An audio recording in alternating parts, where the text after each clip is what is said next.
Pois bem, antes de seguir aqui nas regras de hermenêutica, que nós ficamos aí no finalzinho da aula passada, eu trouxe hoje a NVT, saiu essa versão aqui, Novo Testamento com Salmos e Provérbios, da Almeida, revista atualizada, nova edição, saiu ano passado e está para sair esse ano, não sei se vai dar tempo, ela todinha, a Bíblia inteira, mas se não sair esse ano agora, acho que até o 2018.1 deve sair, chama Almeida, revista atualizada, nova edição, né? O pessoal está trabalhando na tradução do... Quanto é, né? Assim, isso aqui, eu acho que é uns R$20. É só o Novo Testamento, né? É só uns R$10. É igual aquele. R$10 NVT aonde? Foi comprado lá em Recife. Você é Compraram 100, né? Aqui é 20. Essa é NVT? Foi eu ganhei lá. Não foi dessa aqui, não? E teve as duas, cara. Só muda a capa. E o João me deu aquela capa com a capa virada. Ó, então, só pra gente... Vamos dar aquela última olhadinha no Salmo 116, verso 15. Como é? Quero, na minha vida, fica à vontade. Fica à vontade.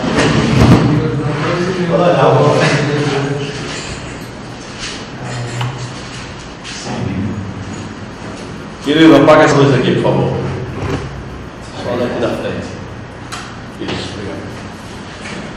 Aí está o versículo na Almeida atualizada, né? Preciosa é aos olhos do Senhor a morte dos seus santos.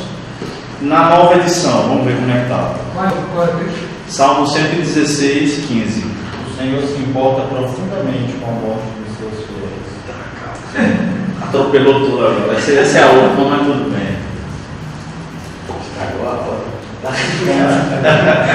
Desculpa, professor. Rapaz, desculpa nada. Se fizer outra, eu tiro na pancada. Sim, senhor. Que aqui é Corinthians. Eu também sou Corinthians. Então pronto, me lasquei, que você é maior do que eu. Ó, aqui na nova edição está do mesmo jeito.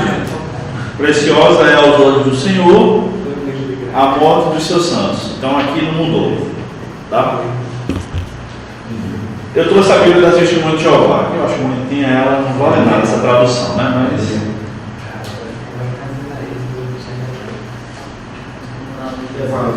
muito miúda essa letra. O Senhor se importa profundamente com a morte dos seus fiéis. Já pensou? Ficou legal demais, não ficou? Realmente essa é a melhor tradução que eu achei. 116:15 na TNM. Dolorosa aos olhos de Jeová é a morte dos que lhes são leais. Dolorosa. Ficou interessante. Nessa versão, Bruno, eu não sei se é engano meu, mas ele tenta abranger até mesmo eu não sei se ele tenta pegar até a alegria de se importa na ideia de que Deus se importa amplamente com a morte dos seus, né?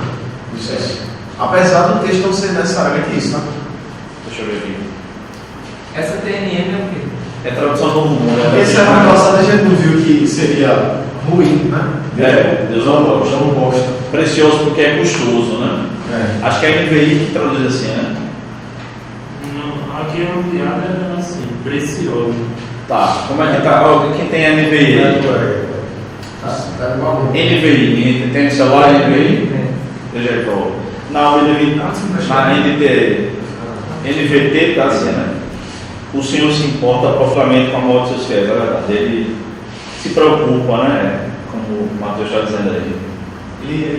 Essa ideia ampla mais a questão, deixa mais ampla. Na Almeida 21.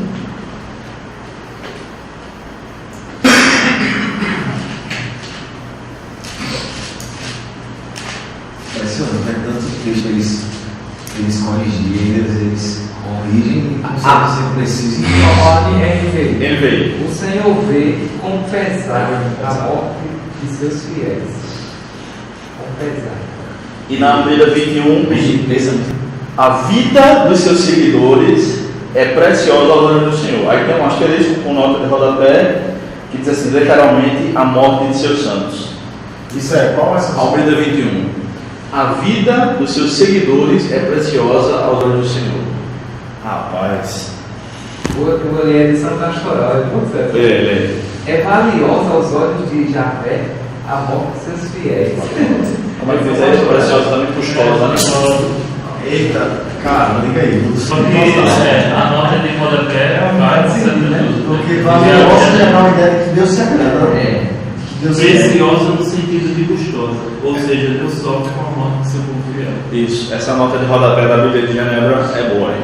Pelo menos nessa nota aí, né? Não recomendo João 3,16 não, mas.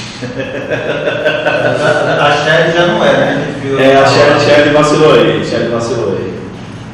Shed é o editor, né? Ele não escreveu tudo, mas é claro, tudo que está aí é porque foi ele que deu o veredito. Mas tem crédito. Não, ele tem, com certeza. Shed é um cara que eu não acredito que existe apóstolo hoje em dia, né? Verdadeiro apóstolo. Existem esses caminhos por aí, né? Mas Shed para mim era quase apostólico. Realmente. Bem. Essa HSB é o quê? Pomerinos? Ó, tem HSB. Eu não sei quem é, que tradução é. HSB. Não sei. CNBB. CNBB é da Confederação Nacional dos Bispos do Brasil. É da Igreja Católica. Rapaz, daqui a pouco ele vai ler o catecismo aí.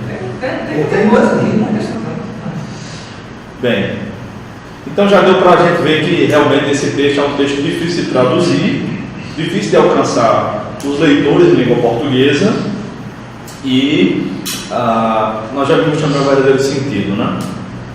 A sociedade bíblica faz aqueles encontros que eles chamam de... eles fazem um por ano, né? É seminário de ciências bíblicas.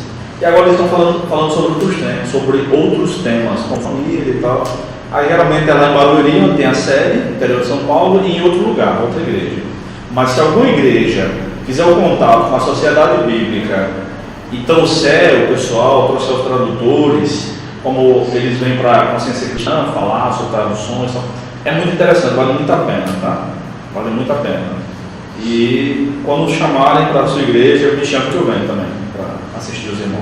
Ô, Bruno, nessas versões de celular, pelo menos no aplicativo que eu tenho, que é o Holy Bible, ele sempre atualiza. Apesar do trabalho ser maior em papel, tem essa vantagem virtual, né? Sempre que tem algum tipo de erro, pelo menos de 6 em 6 vezes sai uma atualização da NVI, não sei se é do próprio aplicativo, mas eles atualizam muda algumas coisas, até mesmo eu lembro na NVI do papel e a NVI do aplicativo muda algumas coisas, algumas palavras.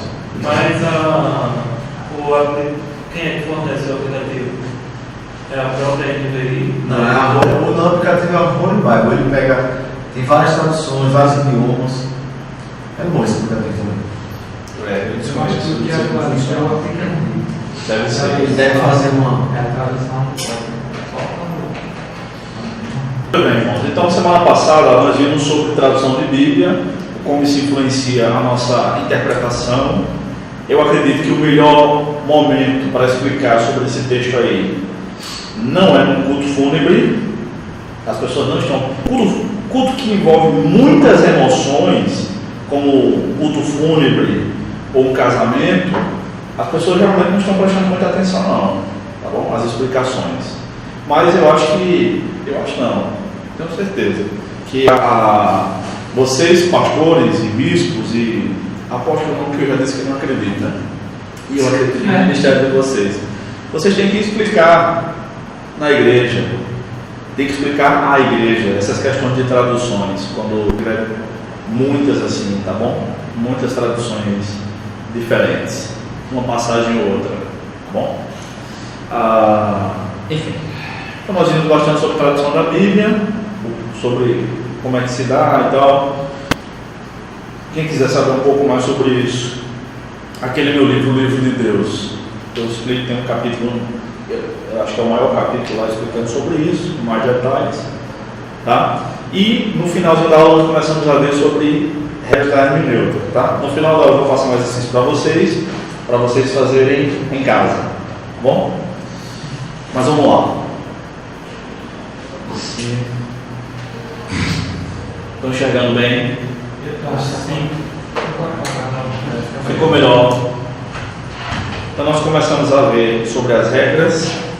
E vejam, eu coloquei esse diagrama aqui porque, na verdade, a primeira até a quinta regra, que está aqui, quinta regra, aí tem uma aqui entre parênteses, quinta regra 2, quinta regra 3. Da primeira regra até a quinta, a terceira, a quarta, é como se fosse a ampliação da regra. Então, se você aprender a primeira regra, você vai entender todas as regras, tá? Lembre-se desse diagrama aqui, que vai ampliando. Por isso que eu fiz assim, para que sempre esse diagrama esteja no slide, esteja visível, e aí as informações, os exemplos que vão aparecer aqui no slide são referentes à cor de cada regra, para facilitar a nossa memorização, tá bom? Espero que ajude. Então nós vimos que a regra fundamental da hermenêutica diz que a escritura é explicada pela própria escritura, isso é a Bíblia, a sua própria intérprete. Todos nós vimos isso aí semana passada, quando todas as igrejas estavam comemorando a questão dos 500 anos da Reforma Protestante. Foi falado muito sobre a Reforma, sobre os princípios da Reforma e tal.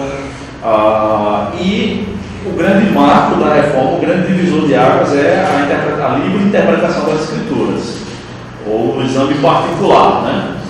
E naquela época, quem dava a palavra final sobre o significado bíblico era a Igreja Católica na pessoa do Papa. E com a tradução do Novo Testamento para o alemão, um fenômeno que Martin Lutero realizou em apenas 11 semanas.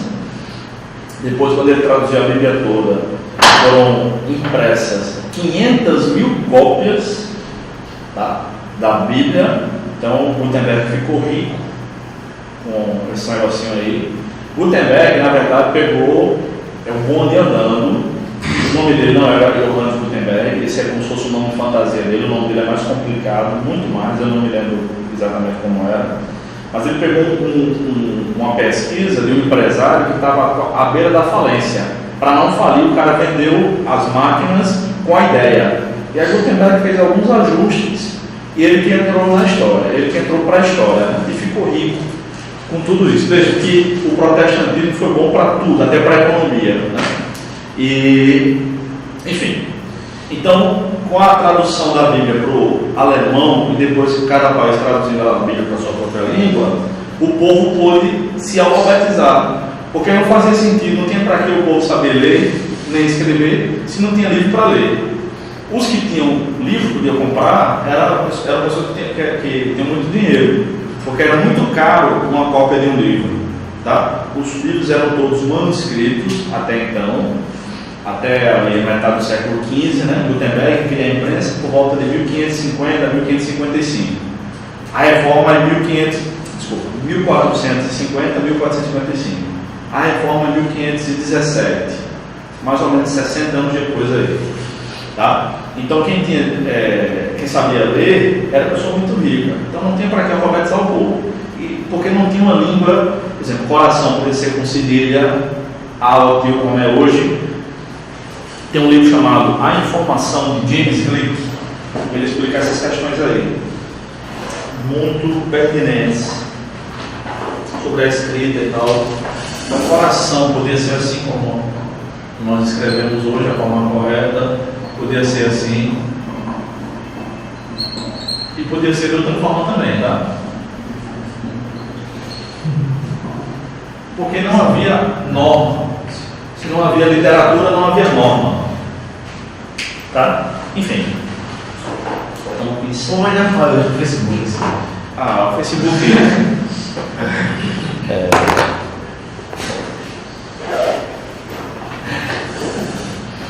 Então, a Bíblia é a própria intérprete. A Bíblia é que vai determinar, em última instância, qual deve ser a interpretação da passagem, né?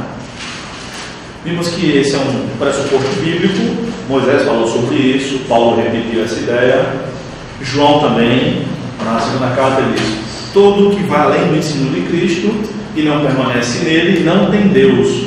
Quem permanece no ensino, esse tem tanto o Pai como o Filho. Então, o ensino à doutrina de Cristo No caso da segunda carta de João, é cristologia mesmo. Mas nós podemos aplicar isso aqui a toda a palavra de Deus. Tá? Depois é Paulo, né? Deuteronômio 4:2 e 13, 4:2 e 12:32. 4:2 e 12:32.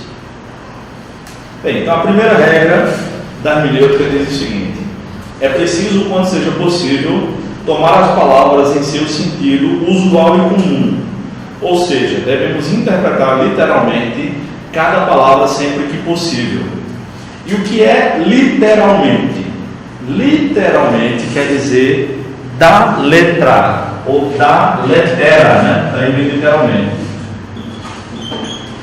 O que é que está escrito? Devemos interpretar do jeito que está escrito sempre que possível. Tá? Então, se alguém diz assim: professor, eu estou pendurado na sua matéria. Se algum aluno meu diz isso é literal ou é figurado? Figurado, porque a minha matéria literalmente sou eu, é o meu corpo. Se ele diz que está pendurado na minha matéria, é pendurado em mim, mas isso não é possível de estar pendurado em mim. Com notações aí. É isso. Na aula de português. Você é professor de português? Não. Aí ele é melhor aqui em português. Pior em português. A folha está tirando nota. Foi aqui. Vai bom. Ele é quase isso, quase o professor já falou. Tipo, quase noivo, quase grávida, né? Ou Quase seja, nada. quase não é, né? Quase nada. Tá? Isso é bicho ruim. É verdade. Desculpa atrapalhar. Não, você não está atrapalhando não, isso faz parte. Então, gente, a primeira regra diz isso. Devemos interpretar literalmente sempre que possível. Tá? Então, a maior parte do texto bíblico é o texto literal. Deus criou os céus e a terra. Deus criou os céus e a terra mesmo ou não? Criou. Deus disse que houvesse luz. Ele disse isso mesmo? Disse. Ele criou tudo em 6 dias. Exatamente. Não há indicação no texto de que tenha sido contrário. 6 dias. Agora, essa questão da letra, né? E vamos supor, um texto. Crer no Senhor Jesus será salvo tu e a tua casa. Aí tem gente que dá lá muita coisa assim, uma verdadeira demais, ao ponto de dizer assim: não, mas esse texto aqui foi escrito, Paulo falou para um carcereiro lá naquela época, isso não volta para a gente. Agora, se a palavra de Deus não volta mais para a gente hoje, então tem sentido a gente, entendeu? Porque ele leva de uma forma literal, tão literal, que acha que aquilo ali foi escrito para. Claro, foi escrito para ele, só que dali posso tirar vários ensinamentos. Pode. E aplicar para a minha vida hoje, por que não? Pode, mas tem que tirar o ensinamento correto. Sim. Aquela promessa dele, né? É? O contexto ele era da família dele. Né? É, o Porque se os prisioneiros saíssem, ainda teria sido aí eu pego aquele texto que Deus falou com Josué, Deus diz assim, não te deixarei e nem te desampararei, né? Deus falou com Josué. Aí no Novo Testamento Paulo cita, dando um exemplo também para os crentes, os cristãos na atualidade, naquele momento, naquele contexto. Quer dizer, então pega uma coisa que Deus falou para Josué, mas aplicou. Nesse texto aí, caso que eu considero como errado, é o pessoal pegar isso como uma promessa para todos hoje. Em qual dos textos? Em qual dos textos? Creio no Senhor Jesus será salvo tudo de tua casa. Pegar isso como uma promessa para os dias atuais. Né? Eu acredito, eu creio e espero e peço a Deus que toda a minha casa seja salva. Tá, mas Deus te prometeu isso? Pois é. Essa palavra não é para mim, não foi para mim, essa promessa não foi para mim, foi para o carcereiro. Eu tento entender isso no texto. Lógico que eu quero, lógico que eu peço a Deus que minha casa toda ela seja salva. Isso aí é outra regra, nós vamos chegar lá. Vocês vão fazer um exercício sobre isso também. Eu não vou falar sobre essa passagem em si, porque está nos exercícios, tá bom? Mas vamos ver umas regras antes. Então a gente precisa entender, quando a Bíblia fala sobre macaco, né, não lembro nenhuma passagem bíblica falando sobre macaco, mas quando a Bíblia fala sobre macaco, o contexto vai dizer se é um macaco mesmo ou se não é. Tá? Quando a Bíblia fala sobre casa, vamos ver se é uma casa mesmo ou se não é. Hã? Camelo, né? Agulha e camelo. Tá? Agulha Galo. e camelo. Hã? Galo. Pois é. Amém. Glória a Amém. Chega pra Olha daí. Ah, faltando luz aqui. Igreja. Chegou carregado. Vamos chegar. Agora como vai pregar? Ou vai pegar lá, Missionário de caçador de Sem heresia. nem teu plano, Caçador dos hereges. Pablo. Vamos lá.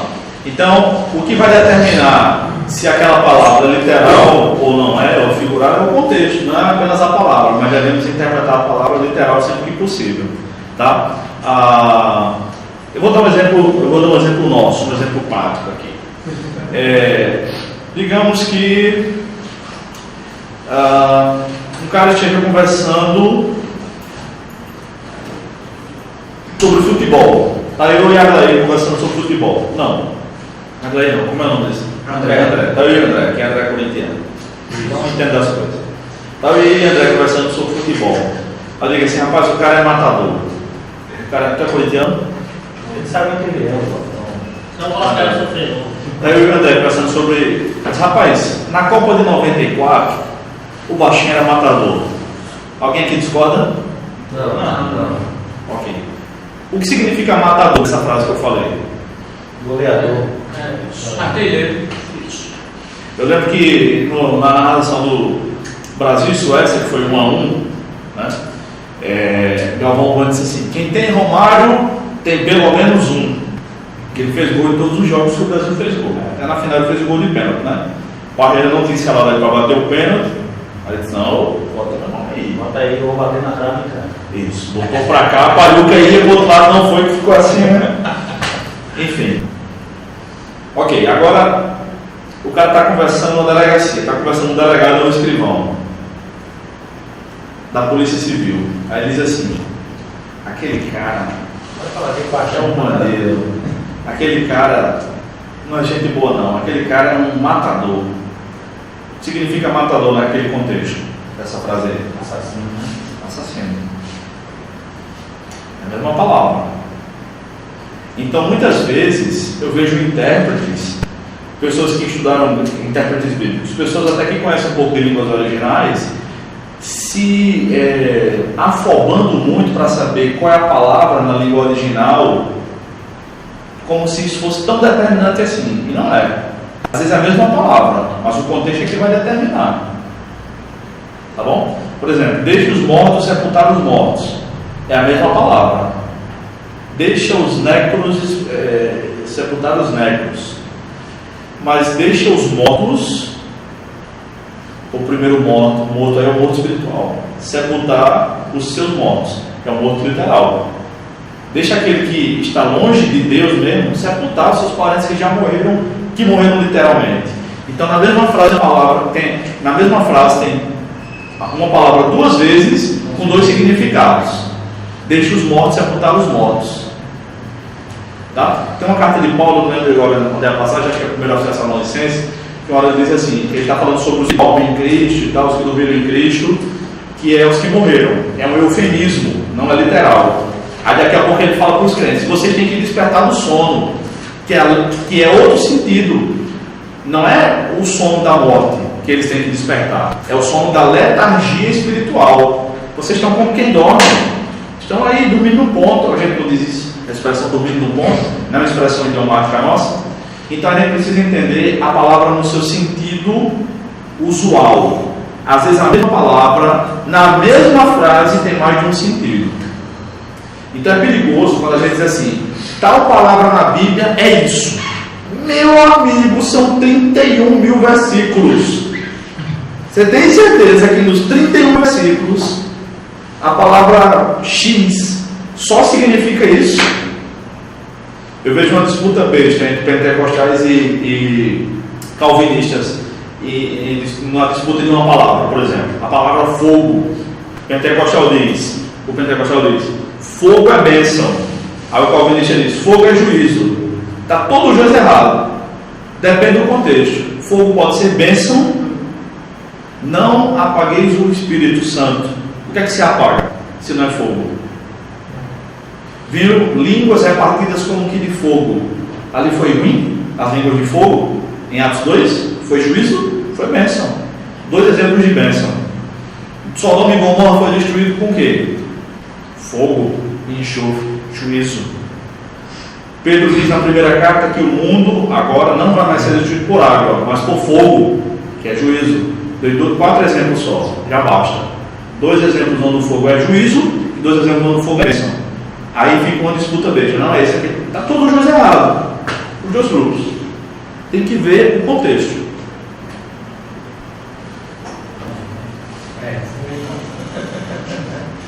Desculpa aí, Eu acho que a melhor coisa do seminário é essa tiração de onda mesmo.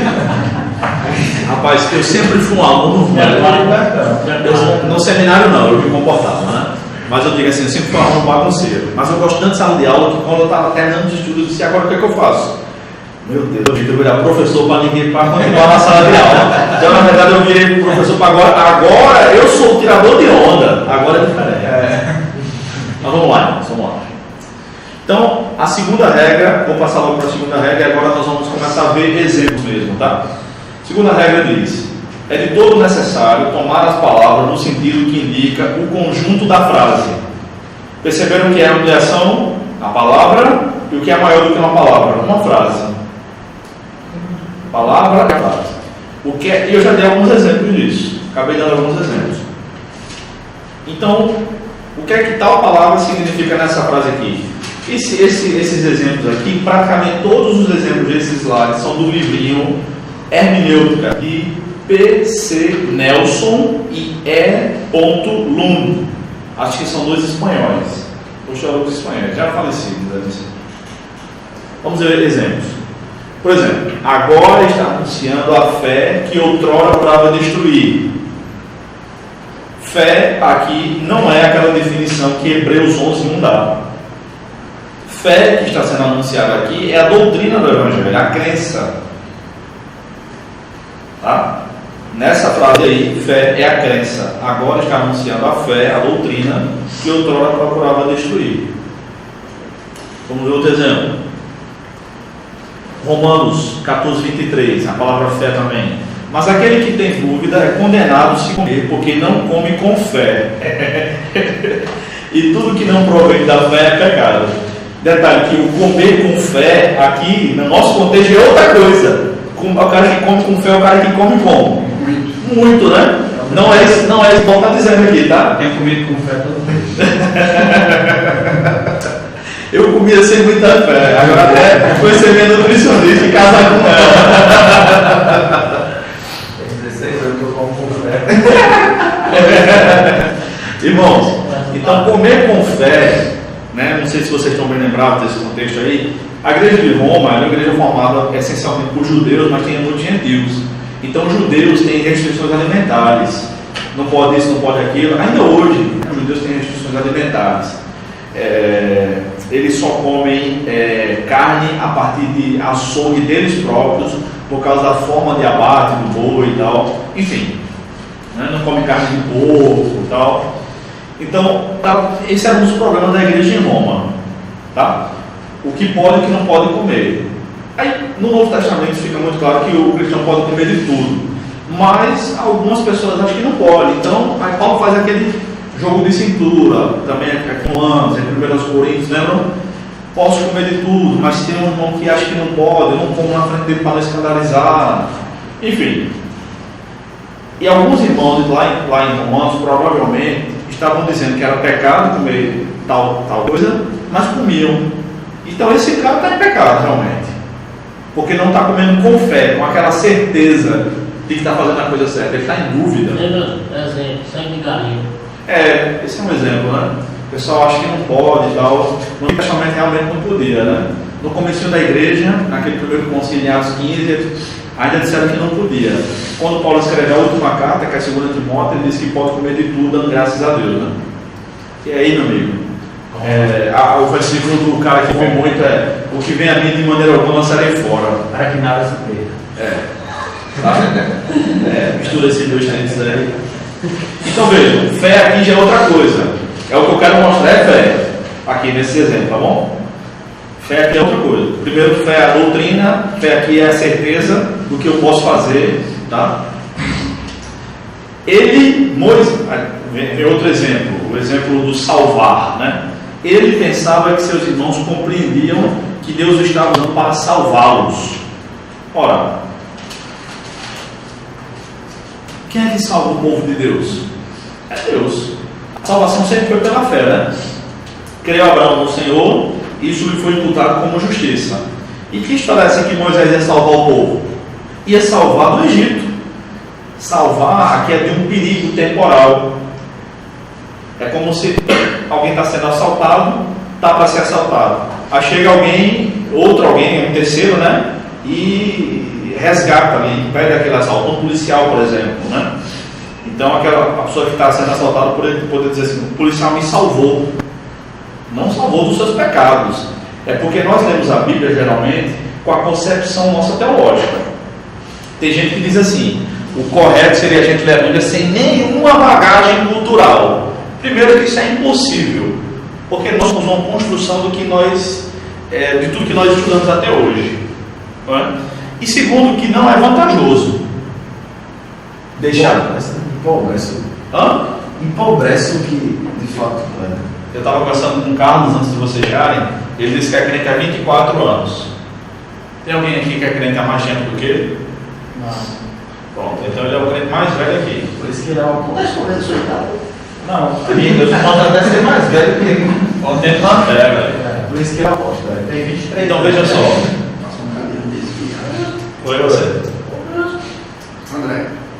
Eu? Então veja.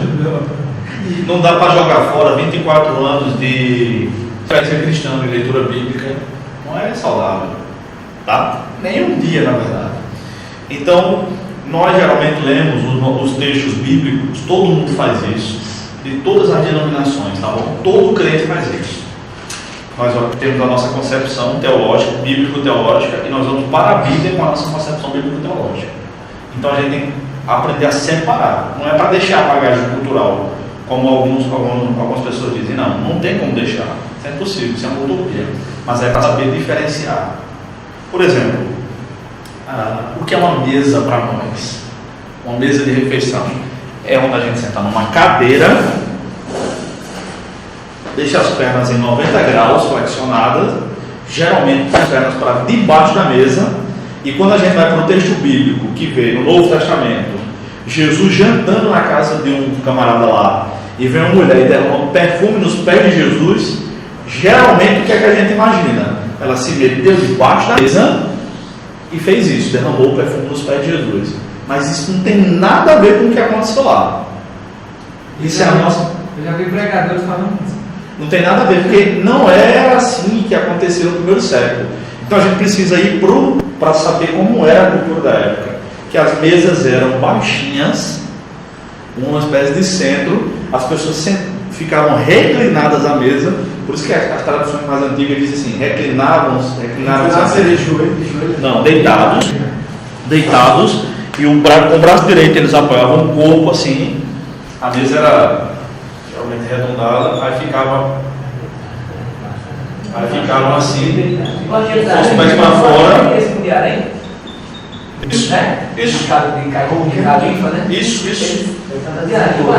E aí, com o braço direito elas apoiavam no peso do corpo, e com a mão esquerda elas comiam. Ficavam para fora. E as mesas eram baixinhas, não sentavam em cadeira. Estavam deitados meio que de bruços. Ficavam exatamente. Aí se apoiava assim, tá? Então, exatamente. Por isso a mulher teve acesso aos pés de Jesus, porque os pés ficavam para fora. E ele continuou comendo. Eu pensei assim, eu pensava assim antes disso. Ele de joelho e ela veio por trás e derramou os pés. Mas nem era de joelho, era assim. Então, o que é que acontece quando alguém pensa que a mesa era assim? Ora, a pessoa simplesmente nunca para pensar que em outras épocas, em outro tempo, a mesa poderia ser diferente. Mesa para comida. Aquela imagem que é atribuída na Nata 20, mas na verdade é de origem desconhecida, aquele quadro da Santa Ceia. Nada está mais longe da verdade do que aquilo. Primeiro, é uma mesa onde as pessoas sentam e botam as pernas para debaixo. Segundo, porque está todo mundo do mesmo lado. Iam tirar uma foto, era? No primeiro século, iam tirar uma foto, para todo mundo do mesmo lado. Realmente não retrata É o céu. Aquilo é arte. Aquilo é arte. Não é homem do que é arte, não. Tá? Então, gente, salvar pode ser isso, salvar-nos do perigo. Agora a nossa salvação está mais próxima do que quando cremos. Poxa, e agora ele não é salvo, não é? A gente ainda está salvo, ainda está perto da salvação. É a volta de Jesus, que a gente chama na teologia sistemática de glorificação. É quando a gente vai receber o nosso corpo glorificado, ou quando a gente vai morrer, vai para o céu, vai consumar a salvação. Já eram salvos. A igreja é salva. Mas essa salvação aqui, que está chegando mais perto a cada dia, é a volta de Jesus. Mesma palavra. Como escaparemos se negligenciarmos tão grande salvação? Aqui, salvação agora já parece algo mais com que a gente prega. O Evangelho, a doutrina cristã. Mas eu quero ver outro texto. Antes de entrar em graça. Liga aí, Carlos. Essa luz só de trás. Abra, por favor, em Tiago, capítulo 5. Tiago.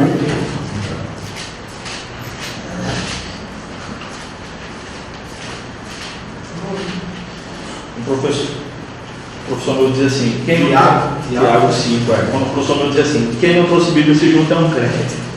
Ah, eu escutei muito isso. Eu me juntei muito para de frente. Sem pensar em certa coisa. Não impressa não. Vamos lá. Eu nem me juntei, eu peguei a Tiago 5:13. Eu vou ler devagarzinho explicando aqui, tá?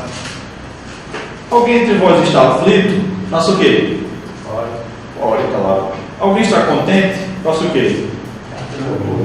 Louvores. Alguém está doente? Chama os presbíteros da igreja para que estes orem sobre ele, ungindo com óleo em nome do Senhor, e a oração da fé salvará o doente. Misericórdia. E o Senhor levantará. E se houver cometido pecados, será perdoado. Ok. O que significa salvar o doente? Curar. Será que significa salvar ele dos seus pecados? Não, ele já é um crente. Está alguém entre vós doente? Sim. Aí, se está algum crente doente, chama os presbíteros da igreja para orar por ele. Se por acaso ele tiver cometido algum pecado, Tiago então aponta para a possibilidade de alguém ter adoecido por ter cometido um pecado diretamente. Porque nós adoecemos por causa do pecado de Adão. A morte entrou no mundo e com a morte, a doença, enfim, depois do pecado de Adão. Mas a gente adoece por causa do pecado de Adão. Não necessariamente por causa do nosso, como ensina o verbo da vida, né? Você está doente porque você ou o R.R. Soares também, que é a mesma besteira que eles ensinam, né? Aliás, quem publica os livros de Kenneth Hagin é a Graça Editorial. E quem fazia a edição dos primeiros livros de Hagin era o próprio R.R. Soares, quando a denominação era pequena. Hã? Então veja só, salvar o doente é curar o doente. Ele diz, e o Senhor levantará. Na verdade é Deus quem vai levantar o doente da cama, né? A oração é o meio para isso. Opa, então salvar aqui é curar. Os judeus têm essa questão, né, de associar a enfermidade ao pecado. Pode ser, né? Será que aqui em Tiago ele está trazendo isso assim, naturalidade dele por ser judeu? Não, porque ele não diz que é tudo, né? Ele diz, se houver cometido pecados. Então pode ser que o cara doença sem ter cometido pecados. Não, estou dizendo assim, porque ele faz menção da enfermidade e ao mesmo tempo, logo em seguida, o pecado. Isso é uma coisa bíblica, né? Eu estou procurando um texto aqui de Jesus, só um minutinho.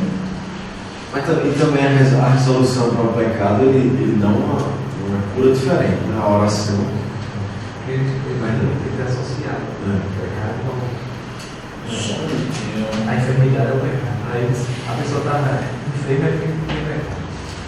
Isso aí lá de João 9, os próprios discípulos estão vivendo. João, vejam comigo João capítulo 5, por favor. João 9,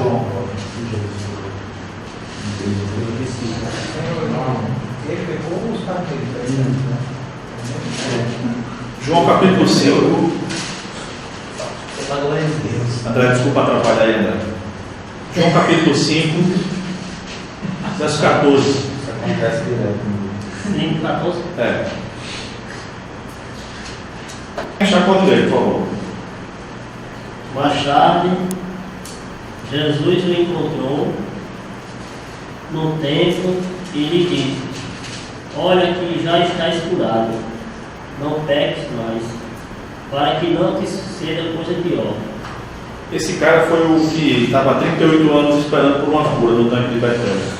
Quando Jesus nasceu, ele já estava ali há 8 anos. Então foi o nosso Senhor que disse da possibilidade de a pessoa receber o castigo por causa dos seus pecados, o castigo físico. Não sou eu que estou inventando isso, não. Foi Jesus quem falou. Embora isso não era o que eu queria abordar, a gente tem que explicar também, tá? Mas a salvação ali em Tiago 5 é a cura, tá bom? A salvação é a cura. A consequência do pecado vai ser a salvação da morte mesmo? Pode ser. Física. O pecado para a morte, né? Eu também não vou explicar porque vocês vão fazer um exercício. Tá bom? O que é o pecado para a morte? Tá? Bem, vamos ver outra questão do vai salvar, que vocês já até falaram. Atos 16. Vocês se incomodam de eu dar aula sentado aqui? Não. Se quem se incomodar, quando eu levantar, levanta também.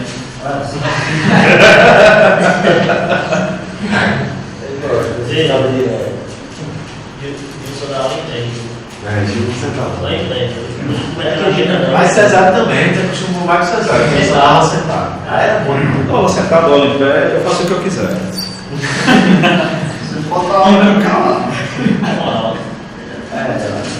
Ainda não? O senhor quer mais água? Não, daqui a pouco a gente vai fazer o intervalo. Obrigado. Obrigado. 16, quanto?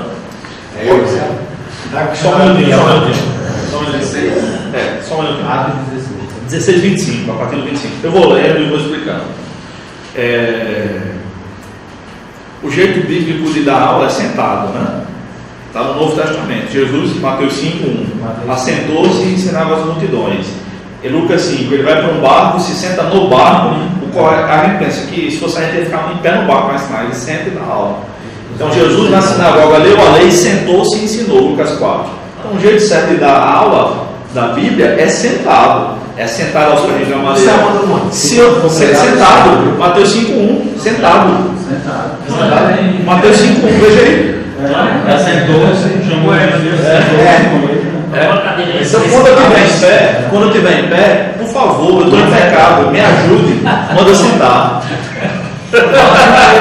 Ô professor, então é correto quando for pregar pedir uma cadeira para sentar? Rapaz, se o cara estiver cansado, né? Minha sogra, quando Subiu ao monte e sentou-se. Isso. Ele subiu do monte e você queria ficar em pé. Não, brincadeiras à parte, né? Isso era lá, né? A gente tanto faz, né? Brincadeiras à parte, minha sogra disse que. Minha sogra é a mãe dela, a avó da minha esposa, é do sítio onde a Assembleia de Deus foi fundada na Paraíba, do sítio Vertentes, lá na Lagoa Grande, né? Então. Minha mãe de lá. Era? De lá da Assembleia. Era da Assembleia também? Também. Eita, então eu sabia que tu não era por sangue, tu é raciado.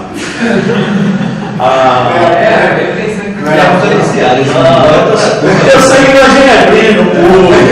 Teu sangue é meu sueco. Vai aproveitando a presbiteriana, passou 13 anos, aí passou 50 na Assembleia. Então ela passou 13 na presbiteriana e 50 na Assembleia. Vamos lá. Aí eles contam, a minha sogra conta que Antônio Gilberto tinha muito aqui na Central, né? E ela estuda o dia todo, porque a Assembleia realmente, né? Quando bota para dar estudo assim, não cansa não, né? Na verdade, bota estudo bíblico o dia todinho, manhã, tarde, noite, a bexiga, né? Aí Antônio Carlos tirava o paletó, sentava, não aguentava não, cansava, o cara acostumado com... Tem época no Rio de Janeiro que é frio, né? Aqui não. Que pode estar nevando, mas é 35 graus. Tem isso não. Aí ele sentava e continuava dando aula, né? Vamos deixar de perder tempo com essa assunto. Vamos lá. Atos 16, 25. Eu vou lendo e vou explicando, tá? Por volta da meia-noite. Deixa eu achar, quero que todo mundo acompanhe. Rapaz, o cara chega atrasado na aula e ainda demora para achar um negócio. Meu amigo. Vamos lá. Ainda fala isso. Por volta de meia-noite, Paulo e Silas oravam e cantavam hinos a Deus, enquanto os presos escutavam. Meu amigo, ô povo chato. Meia-noite, vai dormir, cara. Quer cantar? O dia todinho para cantar. Por que Paulo e Silas estavam orando e cantando de meia-noite?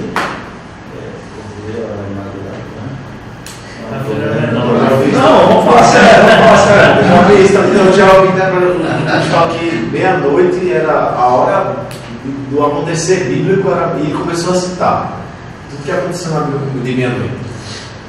Aí de meia-noite ele interpretou correto, vocês? Eu acho. Aquilo é mental, na cara de meia-noite é quando começa a fila. De meia-noite estava todo mundo em silêncio. No Japão. Gente, vamos olhar para o texto, é sério. De meia-noite estava todo mundo em silêncio. E os presos escutavam. Eles oravam e cantavam hinos a Deus. Há uma classificação bíblica de salmos, hinos e cânticos espirituais, né?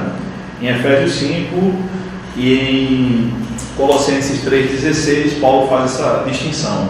Salmos, que seriam os 150 do Antigo Testamento, hinos, são músicas do primeiro século, que falam sobre Jesus, e cânticos espirituais, que são músicas de inspiração momentânea. Na hora do culto, eles estão adorando e de repente começam a cantar uma coisa que nunca foi cantada antes. Então, Paulo coloca hinos nas suas cartas. Por exemplo, Colossenses 1, quem quiser anotar, eu vou escrever aqui no quadro. Vamos nos deter um pouco sobre essa passagem aqui, tá? Aí como foi que descobriram que os estudiosos descobriram que era Jesus? Como assim? Nas cartas de Paulo? Tem alguma enciclopédia? Não, pela própria estrutura da língua grega. Pela rima, pela métrica. E aí a história da igreja foi confirmando que era cantado já há muito tempo. Sei lá. Colossenses 1, de 15 a 20. Tem Filipenses também? Tem Efésios 5,14. E no Cristológico. Filipenses 2, de 6 a 11. Deixa eu passar. 1 Timóteo 3,16. Romanos 11, 33 a 36. Pode ter mais, tá bom? Mas esses são os principais. E tem outros livros da Bíblia também. João também coloca e tal. Apocalipse seria não, né? Aquela parte do... não, acho que não. Não, porque ele viu, né? Aquilo ali é uma visão, né? É música, tá? É o hino, mas a igreja não cantava assim. Deve ter começado a cantar depois. Como a gente canta, né? Então veja só. Para Paulo, na teologia paulina, música sobre Jesus é argumento teológico.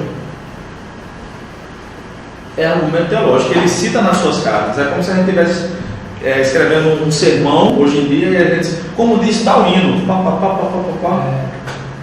Então, para Paulo, hino é uma forma de comunicação sobre a palavra de Deus.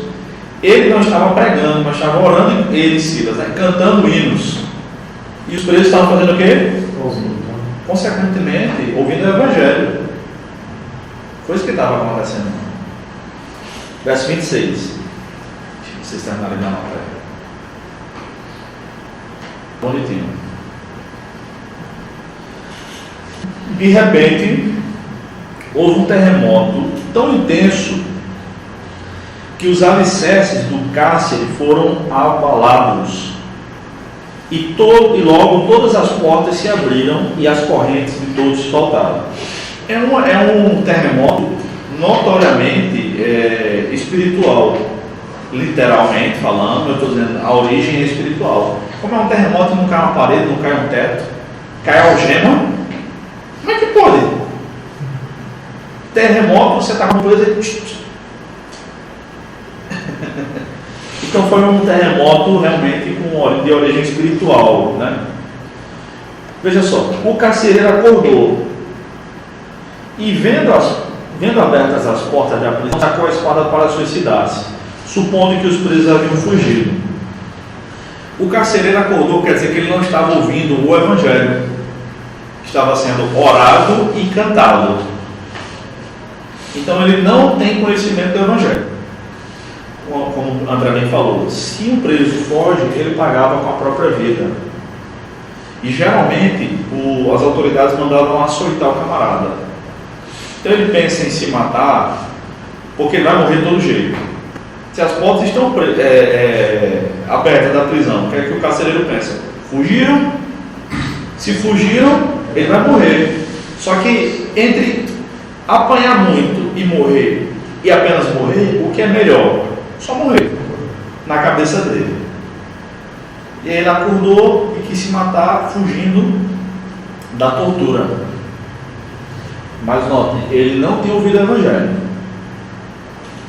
Ele pediu luz, verso 28. Mas Paulo gritou para ele: não te faças nenhum mal, porque estamos todos aqui. Paulo vira na memória o chefe dos detentos. Ele tem uma liderança impressionante, né? Paulo tinha, no barco, quando o barco ia naufragar também, que está indo para Roma, ele toma a frente. Um anjo do Senhor fala que eles vão chegar em Roma, não vão morrer, e ele toma a frente. Não é aquele cara que fica, se Deus me der uma oportunidade, Deus vai dar uma oportunidade, amigo. Ele está lá, a oportunidade está no lugar. E aí Paulo diz: ninguém vai morrer aqui não. Ele era um rabino, ele era alguém acostumado a dar instruções, e ele tem uma autoridade assim, e uma liderança fantástica. E ele responde logo aqui. É interessante, irmãos, que lá em Romanos 12, Paulo diz assim, aquele que, sobre os dons, né? Ele diz que aquele que lidera, faça com zelo. Zelo é uma tradução muito pobre, porque na verdade é com afobação. Lembra que eu falei isso aqui? É com afobação. Aquele que lidera não pode ser um banana, tem que ser um afobado no bom sentido. Aquele cara que toma frente. Tá? É o que Paulo faz. Ele pediu luz, verso 29, o carcereiro, né? Correu para dentro e trêmulo prostrou-se diante de Paulo e Silas. A melhor pregação que eu já vi desse aqui foi de um agente carcerário, um agente penitenciário. E ele falou assim: qual é o carcereiro que fica prostrado dentro dos lados? Nem a papuda é assim. Levando-os para fora, disse: senhores, que preciso fazer para ser salvo? Qual é o carcereiro que chama os detentos de senhores? Na papuda, somente. Veja, se ele pede para ser salvo, de que salvação a gente está falando aqui? Se ele não ouviu o evangelho? Não pode ser da salvação dos pecados. Ele não ouviu o evangelho? Na morte, né? Exatamente. Ele está. O que eu faço agora para... A pergunta, verso de 30, é sobre a sua própria salvação daquele perigo.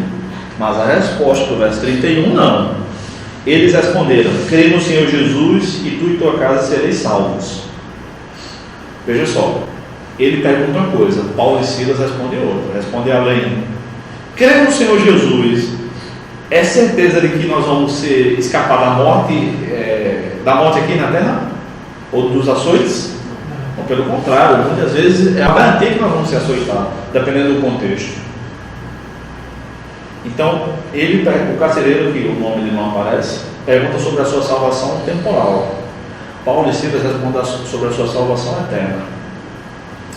Cremos em Jesus, será salvo toda a tua casa. Aqui é um trocadilho, um jogo de palavras. Isso é comum em Jesus, sobretudo no Evangelho de João. Você tem que nascer de novo, Nicodemos. Como é que eu vou nascer de novo se eu já sou velho? Aí Nicodemos tira a onda, né? Ironiza Jesus. Eu vou entrar de novo na barriga da minha mãe, já sou velho. Aí Jesus explica e ele depois ironiza também. Como é que é isso? Aí, se você é mestre em Israel e não sabe dessas coisas, o mestre tem que conhecer o livro de Ezequiel, que fala sobre o novo nascimento. Jesus também com a mulher samaritana em João capítulo 4. Cadê a água? Rapaz, a água que eu vou tirar aqui, se você soubesse, era você quem pedia essa água que eu tenho para lhe dar. Que aquele blasfemador de Renekiewicz diz que Jesus estava insinuando que queria ejacular dentro da mulher. Rapaz, aí não, isso foi um videozinho que circulou dele. Os cabal, eu assisti o sermão inteiro. Eu assisti todo também. Não tem como, é exatamente aquilo que ele está dizendo. E depois tem um outro vídeo dele que ele está respondendo perguntas. Aí a galera pergunta sobre isso na internet. Ele diz: o que eu já expliquei, eu expliquei lá, 40 e tantos minutos. Ou seja, ele outra vez também falou a questão da salvação universalista, né? Ele já defendeu. Aí usa um textinho aqui ali para dizer que a questão que se Deus quer, eu devo querer também. Ele disse essa ideia. Ele coloca você numa sinuca de bico. Ele quer argumentar com o próprio Deus acerca disso. O certo é pegar a bola de sinuca na mão e dar lá na cabeça dele. Não tempo a gente sai dessa sinuca de bico dele. E o taco também, meter na cabeça dele. Ele disse que nesse quesito, o calvinismo e o arminianismo é totalmente equivocado nisso. Tá bom. Longe da interpretação desses superlegistas. Não posso procurar. Veja só, Paulo e Silas falam sobre a salvação. O crente no Senhor Jesus será salvo, tu e tua casa. Ele não sabe sobre o quê? Como é que ele vai ser salvo de quê?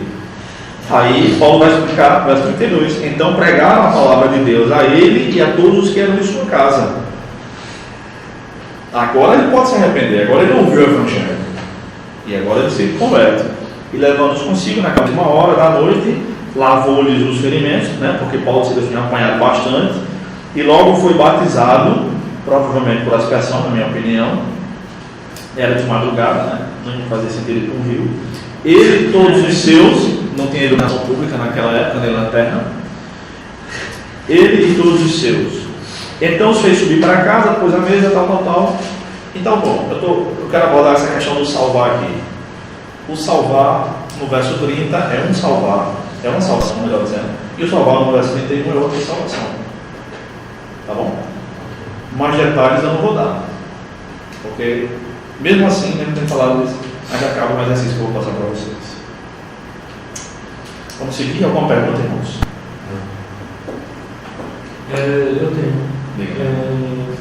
Quando fala lavou dos vergões, o que é ferimentos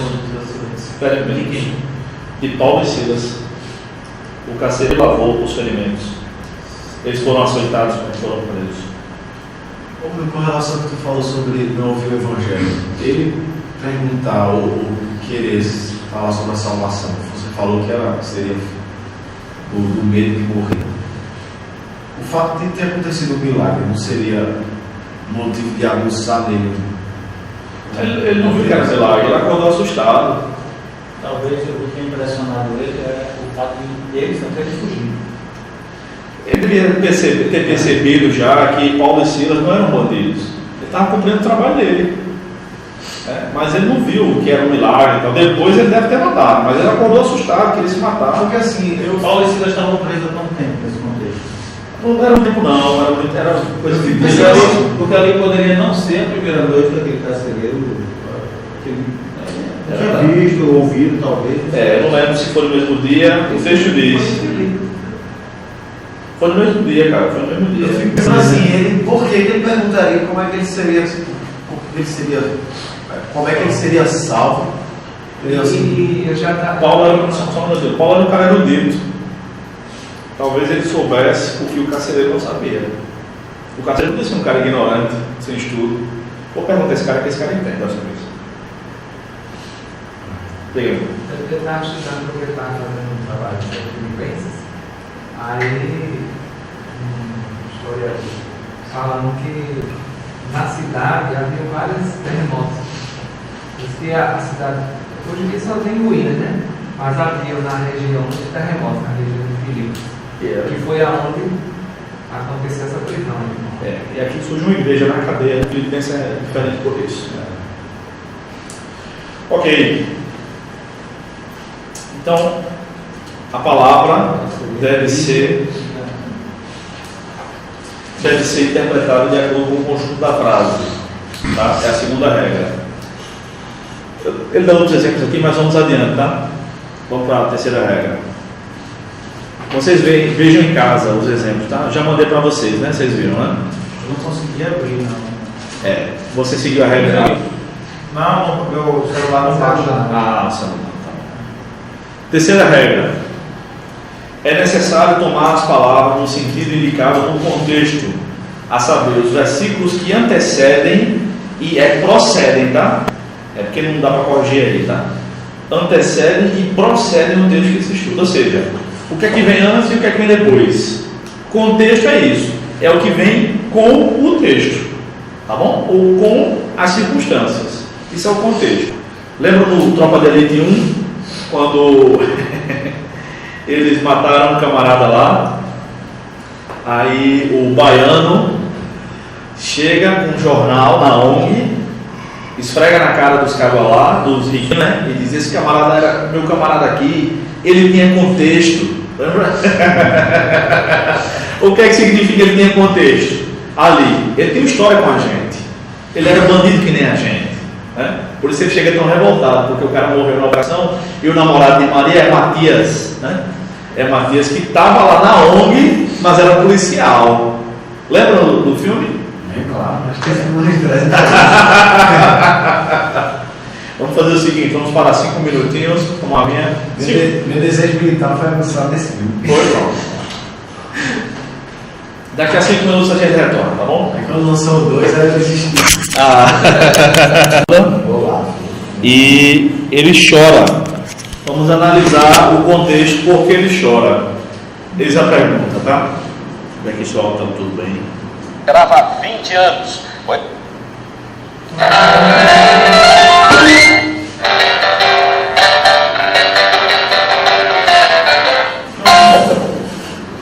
Primeiro, Brasil e Holanda. Um grande jogo. Uma partida que a gente esperava há 20 anos. Pois é, o estádio Cotton Bowl em Dallas se despediu da Copa com um jogão que nunca sairá da nossa memória. O primeiro grande lance do jogo é nosso. Jorginho cruza, mas Romário é apressado por Valques. 25 minutos, chance para a Holanda. Young cobra a falta. Bergkamp sobe mais que Márcio Santos. Zinho cobra o corda na cabeça de Márcio Santos. E que susto para os holandeses.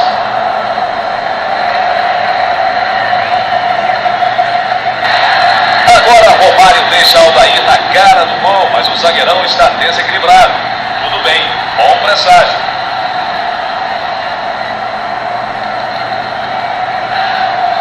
Vamos agora para o melhor segundo tempo da Copa. E enfim, grande momento. Aigara é o passe, Aldair domina, passote o lançamento para Bebeto. Ele vê Romário e cruza. E o baixinho dá um toque. Gol do Brasil. Vai ter classe assim lá no fundo da rede. 1-0 Brasil. Detalhe que na hora do lançamento o Romário estava impedido. Poderia Algadão parar e plantou o lance seguido. Melhor para nós. Romário. Atenção porque Jorginho está com a bola. Ele faz o toque para Bebeto. E ele vai chutar na trave. Quase. Quem não decidiu? A grande polêmica do jogo. O goleiro Degói chuta para frente. Devolve de cabeça. Romário está impedido. Bebeto não. O brasileiro se livra de Valdes. Passa pelo goleiro. Da classe aumenta. Que lindo. 2-0 Brasil.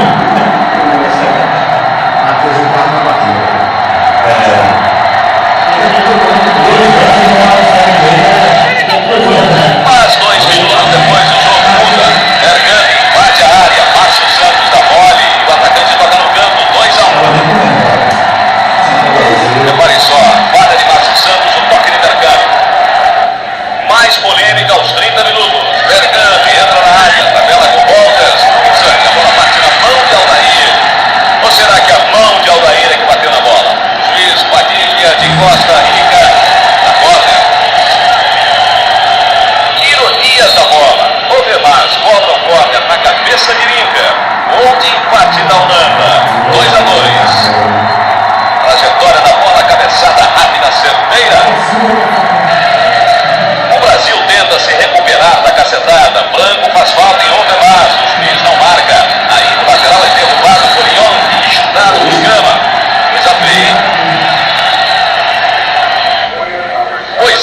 Golias da bola. Branco solta a bomba, que curva e é gol. Veja de novo, vamos ver todos. Um grande momento da carreira de Branco.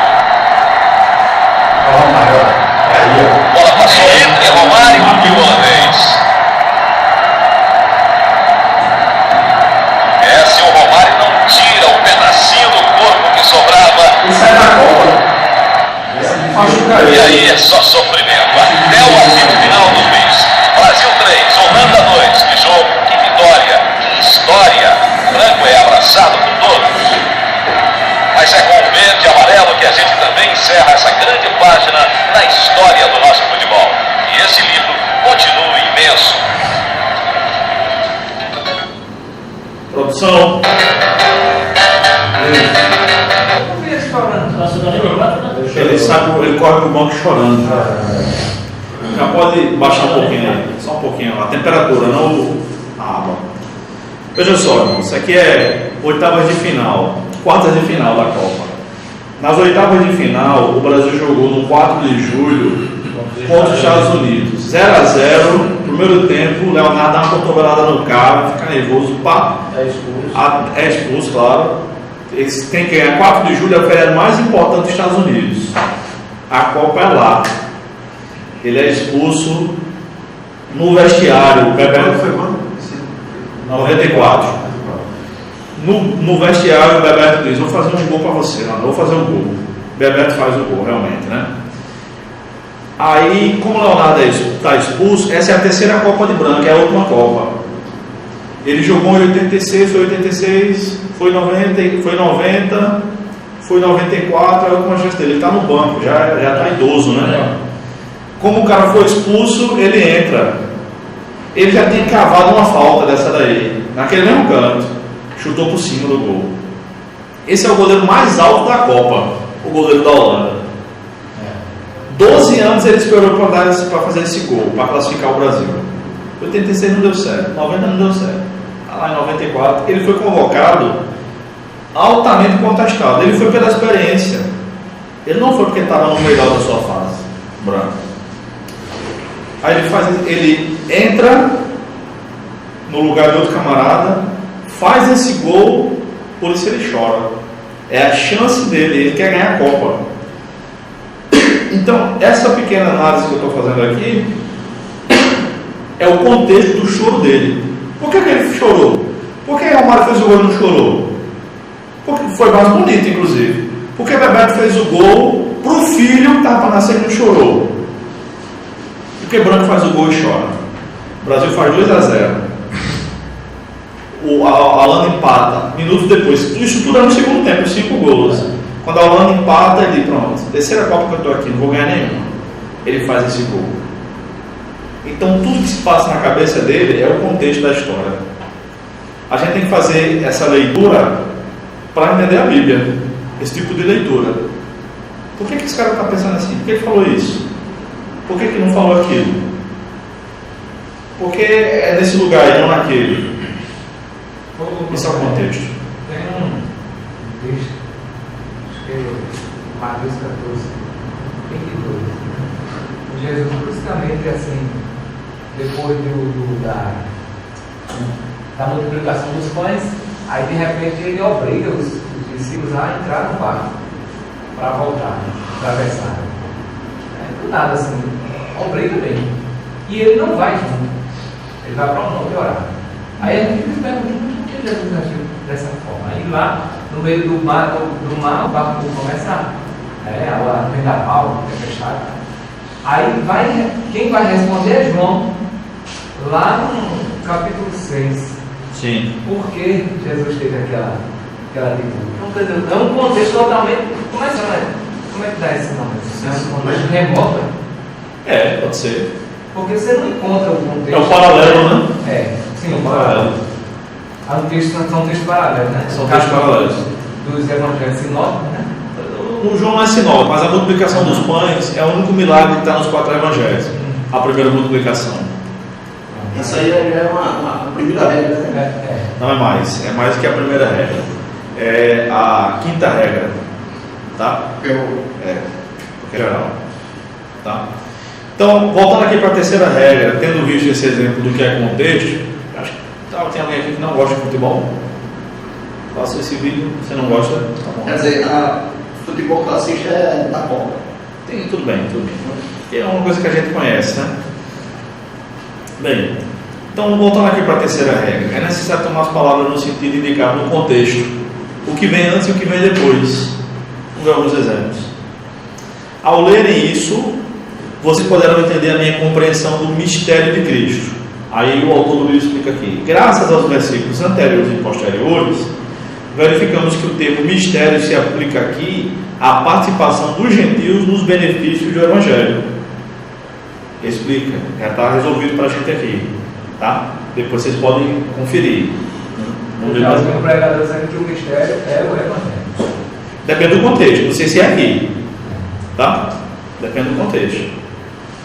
Fé em Romanos é uma coisa, como a gente viu, em Hebreus é outra. Também a gente não pode nem. Assim, o senhor está falando, se a gente ver o contexto da aula, tudo bem. Mas se a gente pensar que fé em Romanos é uma coisa e sempre vai ser só uma coisa, ele vai acabar errando. Depende, né? Depende. Vamos ver um exemplo, outro exemplo aqui. Abram aí Romanos 3:28, por favor. Romanos 3:28. Esse texto.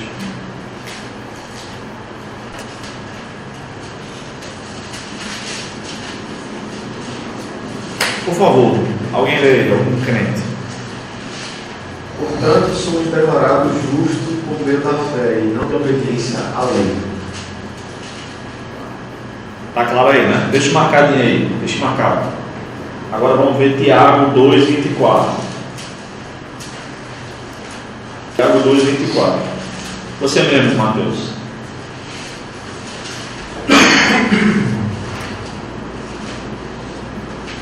Vejam que somos declarados justos pelo que fazemos e não apenas pela fé.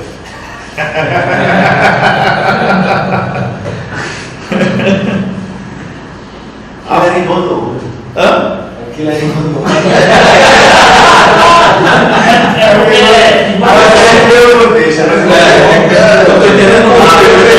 O professor da gente teve aqui, ele disse que Tiago só está na Bíblia, porque Tiago era irmão do homem. E é claro, como é que ele fala? O dia que jurarei. A concorrência, o quando é oposta à teologia de Paulo e Tiago. Quer dizer que era totalmente oposta. A teologia de Paulo e Tiago. Ele era um judeu, rapaz. É cada um que a gente escuta, né? Ficou para Mateus explicar, né? Mateus foi quem explanou aí, Tiago. Deixou a dúvida, não. E aí, pela fé, pela obra, como é? Não, isso é porque Fé e obra. Esse foi um problema que Martinho Lutero teve, né, com a carta de Tiago. Pelo seu próprio contexto, quando ele é salvo lendo Romanos 1:17, no seu contexto, no contexto do século XVI, qualquer tentativa de acrescentar algo à fé é o catolicismo que ele combateu, e as 95 teses, não sei se eu recomendo, se alguém aqui não leu, recomendo, tem pouco a comunicar para a gente hoje, porque é mais contra o papado mesmo, tá? Tem uma outra tese que vale ainda para nós, enfim. O resto da obra de Lutero não, mas as 95 teses eram muito para aquela época. Então, por isso, à primeira vista, ele chamou Tiago de epístola de palha. Ele não permaneceu com essa opinião até a primeira vez. Foi o Lutero jovem que falou isso, mas o Lutero velho não, ele se retratou. Mas Paulo está falando de um aspecto da lei em Romanos, tá? A salvação, a justificação, como ele fala, é por meio da fé. A gente crê e Jesus nos justifica. Tiago está falando sobre outro aspecto. Então, por isso que aparentemente é contraditório. A gente lê apenas o justo e a os efeitos que a fé produz, a fé salvífica produz na prática. Isso. Porque o pessoal lá da igreja, da sinagoga, que recebe a carta de Tiago, né, é um grupo de cristãos da dispersão, da diáspora, e eles não estavam obedecendo, não estavam tendo uma vida cristã, estavam desprezando os pobres em detrimento dos ricos, estavam dando os melhores lugares na sinagoga para os ricos, né? Estavam julgando pela roupa. A roupa era o que diferenciava o pobre do rico, assim como hoje em dia a gente tem elementos também. Por exemplo, se alguém tem um Chevette e outra pessoa tem um Audi, é uma linguagem não falada. A gente sabe que quem tem um Audi tem mais dinheiro do que quem tem um Chevette, tá bom? Não está certo, não está errado, é assim, tá? Na época da Bíblia não, era roupa. Pela roupa o cara sabia se o camarada era rico ou era pobre. Quando Sansão faz aquela aposta com o pessoal lá, ele aposta 30 vestes festivais, né? Como diz a Almeida, né? São 30 roupas de festa. Meu amigo, aqui deram uma grana. No caso da carta de Tiago, ele fala da roupa também, né? Vocês estão recebendo aqueles que estão bem vestidos, ou seja, só que tem dinheiro, tá? Enfim, são duas expressões muito semelhantes, usadas pelos dois autores bíblicos, para explicar duas situações diferentes da fé cristã. Tá bom? Parece que está no lado Parece contraditório. Não quer chegar com ela. Mas não é. Tá? Então, vamos lá. Deixa eu ver outro exemplo aqui. Pois o salário do pecado é a morte. O autor diz assim: no sentido profundo dessa expressão, põe em destaque, de maneira viva, a expressão oposta que se segue a ela. É um paralelismo antitético, né? Onde a segunda expressão vai dizer o contrário da primeira. Mas o dom gratuito de Deus é a vida eterna. O salário do pecado é a morte.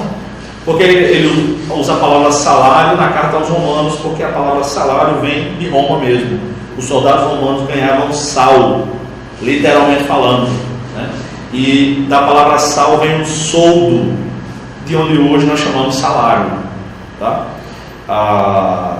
Então, enfim, o salário do pecado é a morte, mas o dom gratuito de Deus é a vida eterna. O que vem depois explica o que está explícito na questão do salário. E eles recebiam sal mesmo? Sal mesmo. Uma parte do pagamento era em sal mesmo. Para revender? Para revender, mas sobretudo para usar. Sobretudo para usar. Em casa, na cozinha. Quem crê no Filho tem a vida eterna. Já quem rejeita o Filho não verá a vida, mas a ira de Deus permanece sobre ele. Então, o restante da passagem explica a própria passagem. Em Apocalipse capítulo 1, é um desses exemplos que o texto vai explicar a si próprio. Que Jesus passeia, João vê Jesus passeando no meio de 7 candelabros. Candelabros ou castiçais, né? Aí, no próprio capítulo 1 de Apocalipse, João diz que os 7 castiçais são as 7 igrejas. Então, Jesus está passeando pela igreja. E o número 7 no livro de Apocalipse, na literatura apocalíptica, representa a totalidade. São 7 igrejas, 7 Espíritos de Deus, 7 taças, 7 trombetas, 7 selos, 7 anjos, tá?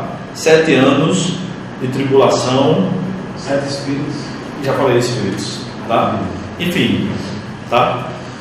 Representa a totalidade da igreja. Vamos lá. Vamos passar para a quarta regra, tá? São 8. São 7, né? A quarta regra, veja, primeira regra, palavra. Segunda regra, a palavra na frase. Terceira regra, praticamente a palavra no versículo, né? Ou no capítulo, que é que vem antes e que vem depois. E a quarta regra, o objetivo daquilo. Por que isso aqui foi escrito? Qual é o propósito desse livro da Bíblia? Do que Paulo, do que Moisés está tratando aqui? A quarta regra diz: é preciso tomar em consideração o objetivo ou o desígnio do livro ou passagem em que ocorrem as palavras ou expressões difíceis, obscuras. Então a gente não pode se perder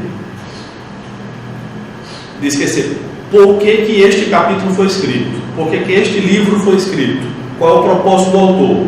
E às vezes isso está claro no texto, outras vezes está implícito, tá? Vamos ver alguns exemplos. Romanos 15:4. Alguém abra em Romanos 15:4. Outra pessoa abra nessa passagem de Timóteo. Me ajudem aí com a leitura. Outra pessoa abra nessa passagem de João. outra em Pedro e outra em Provérbios. Tá? Para todo mundo me ajudar aí. Nessa sequência aqui, pode ser? Jonas, tal. Eu esqueci teu nome. Jailson, Carlos, tal. Vai. O teu é João. O teu é João. Tá aí na tela. O teu de 2 Pedro. O teu de Provérbios. Bom? 2 Pedro quanto? João. Olha aí. 3:2. Vamos lá. Pois tudo quanto outrora foi escrito para o nosso ensino, foi escrito a fim de que pela paciência e pela consolação das Escrituras tenhamos esperança. Ficou clara a leitura? Entenderam? O que significa o que ele leu? Lê de novo, por favor. Pois tudo quanto outrora foi escrito para o nosso ensino, foi escrito a fim de que pela paciência e pela consolação das Escrituras tenhamos esperança. Significa? Através das Escrituras, Salvação. não teremos justamente escrito. Confiança. Esperança. Não tem nada de esperança. Tudo que foi escrito serve para nós. Toda a Bíblia. Bom? Toda a Escritura é inspirada por Deus e útil para o ensino, para a repreensão, para a correção, para a educação da justiça. Então toda a palavra de Deus tem esse propósito. O propósito quádruplo da Escritura. Faltou Deus recebe. Leia. A fim de que o homem de Deus seja perfeito e perfeitamente habilitado para toda a boa obra. Bom, ele leu projeção, mas tudo bem, né? Pagou. Então esses 2 dias falam do propósito da Bíblia de uma maneira geral. Mas daqui para frente os livros falam sobre o propósito de cada um do seu próprio livro. Vamos lá, João. Estes, porém, estão escritos para que creias que Jesus é o Cristo, o Filho de Deus, para que crendo tenhas a vida em seu nome. Muita coisa que Jesus fez, tal, se fosse escrever, ele exagera, né? No mundo todo não cabia os livros. O pessoal viveu 33 anos. Nessa sala caberia. Mas isso aqui foi escrito para isso. Para que você creia que ele é o Cristo. O Evangelho de João, o propósito é esse. 2 Pedro, lembra que toda a Escritura aponta para Cristo, seria basicamente isso? Não, aponta. Mas João não está falando de toda a Escritura, não. Está falando só do Evangelho, do seu Evangelho. Tá? Vamos lá. Leia o verso 1 e o 2, Tiago. Fábio, né? Amados, esta é agora a segunda epístola que vos escrevo. Em ambas, procuro despertar com lembrança da vossa mente esclarecida, para que vós recordeis das palavras que anteriormente foram ditas pelos santos profetas, bem como o mandamento do Senhor e Salvador, ensinando pelos vossos apóstolos. Então Pedro escreve para quê? Ele acabou de dizer aí. Amados, essa é a segunda carta que escrevo. Em ambas procuro fazer o quê? Despertar as lembranças para a vossa mente esclarecida. Lembrar o que os apóstolos disseram sobre Jesus. Profetas e apóstolos. Esse é o propósito de Pedro. E de Provérbios. Estes são os provérbios de Salomão, filho de Davi, rei de Israel. Sua finalidade é ensinar a sabedoria e disciplinar as pessoas, e ajudá-las a compreender as instruções dos sábios. Sua finalidade é ensinar-lhes uma vida disciplinada e bem-sucedida, e ajudá-las a fazer o que é certo, justo e imparcial. Estes provérbios darão juízo aos ingênuos, conhecimento e discernimento aos jovens. Obrigado. Essa tradução é a mais atual dessa passagem. Sua finalidade é isso. Aí ele repete no verso 4, né? É no 3 e no 4. Sua finalidade é isso. Acabou. Então Salomão escreve esses provérbios aqui para isso que Mateus acabou de falar. sobretudo para os jovens. Então, a gente precisa entender qual o propósito que está sendo abordado ali. Vamos ver um caso. Gálatas capítulo 4. Abram aí. Gálatas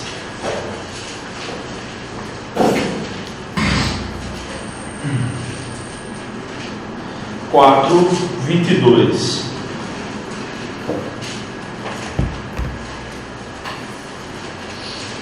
Quem lê, por favor? De acordo com as Escrituras, Abraão teve 2 filhos, um nascido de uma escrava e outro de sua esposa, que era Lia. Tá bom. Quantos filhos Abraão teve de verdade? No total? 12 vezes algo assim. Depois que Sara morreu, Abraão casou-se com uma mulher chamada Quetura, que de Queta não tinha nada, que deu pelo menos 6 filhos a ele. Fora os filhos que ele teve com as concubinas. Tá aí. Quentura, né? Gênesis 25 fala isso. Verso 2 fala do casamento dele com Quetura. Vamos ver, Gênesis 25. Marque aí, Gálatas 4:22. Vou marcar aqui. Gênesis 25.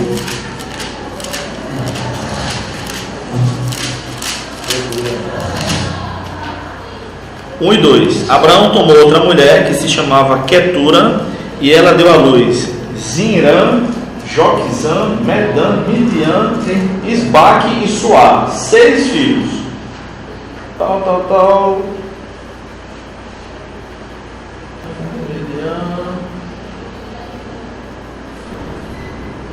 Midian vai surgir os Midianitas. Ainda ficou combina, nem Versos 5 e 6. Mas Abraão deixou tudo quanto possuía para Isaac. No entanto, deu presentes aos filhos de suas concubinas, ou seja, a gente nem sabe quantos foram. E ainda em vida afastou-os de seu filho Isaac, enviando-os ao Oriente, sim, para a terra oriental. As concubinas eram vai trabalhar.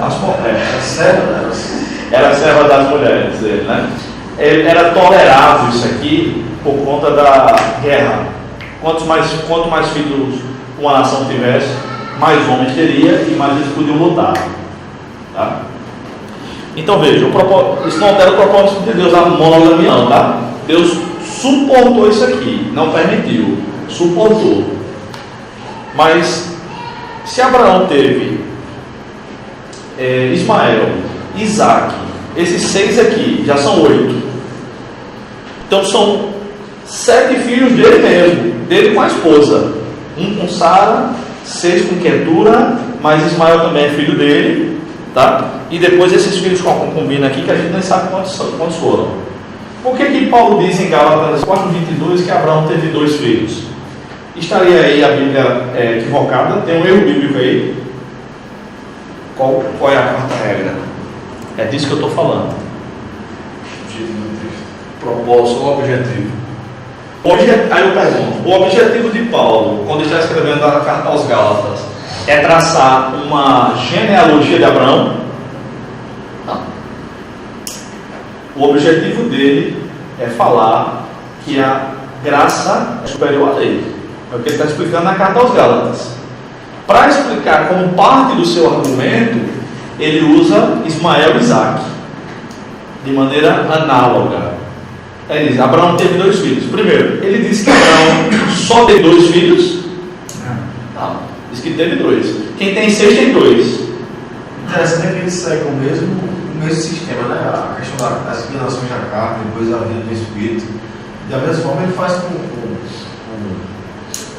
ele mostra na questão, como você falou, a lei e a graça, da mesma sorte, ele demonstra com relação a vida com Deus e a vida sem Deus. Então, qual é o propósito de Paulo dizer que Abraão teve 2 filhos? Ele vai explicar que cada um representa um aspecto: o filho da escrava e o filho da livre. Nós somos filhos da livre, porque foi para a liberdade que Cristo nos chamou. Desculpa. Aí ele vai explicando isso. Então o propósito de Paulo ao escrever a carta aos Gálatas não é dizer quantos filhos Abraão teve. Aí tem uns cabra besta por aí que diz, está vendo o mesmo aqui na Bíblia? Paulo não sabia nem quantos filhos Abraão tinha. Não é esse o objetivo. Então a gente precisa entender qual é o objetivo do texto que nós estamos lendo. Professor, eu tenho que o senhor pode comentar um erro que foi apresentado até pelo professor que a gente acabou de citar, que foi sobre a quantidade de cavalos que Salomão tinha. E no livro de, parece que é Samuel, mostra uma quantidade, ou é no livro de Reis, e em Crônicas mostra outra quantidade. Já devia ter mostrado isso aí? E o senhor falou de estudar para... Eu não lembro não, mas eu posso anotar e ver isso aí. Eu não lembro não, isso não. Eu vou procurar para... Me dê as referências que a gente pode, na próxima aula, abordar isso aí. Tá.